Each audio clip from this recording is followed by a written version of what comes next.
నేను సారీ నాకు అనిపించలేదు ఏం మాట్లాడాను నాకు తెలియదంటే పిచ్చి పిచ్చి వాగుడు వాగేసి నరహత్య చేసేసి మర్డర్ చేసేసి సారీ నా మైండ్ బాగాలేదో లేదో నేను మర్డర్ చేసేసానంటే కుదురుతుందా? ఇప్పుడు సమంతకి ఎంత హ్యూమిలియేషన్, సమంతకి ఎంత డిస్ట్రెస్. ఇదే అమెరికాలో అయితే 8,000 కోట్లు బిలియన్ డాలర్ చిన్న యాక్సిడెంట్ జరిగితే $1 బిలియన్ జడ్జిమెంట్స్ ఉన్నాయి. లీగల్ ప్రాసిక్యూషన్ అంటే క్రిమినల్ ప్రాసిక్యూషన్, డిఫమేషన్ ఇవన్నీ ప్రిపేర్ చేశాను ఆల్రెడీ.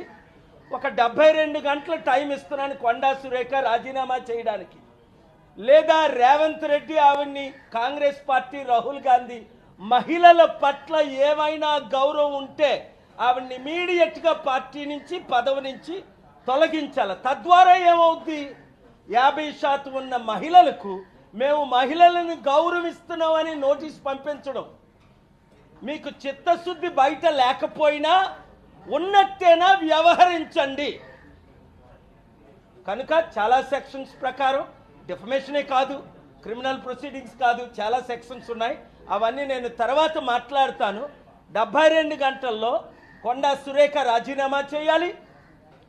2 సమంత పేరుతో వాళ్ళ కుటుంబం అన్నది సమంతకి ఇంటికెళ్ళి అపాలజీ చెప్పాలి, నాగార్జున ఇంటికెళ్ళి అపాలజీ చెప్పాలి.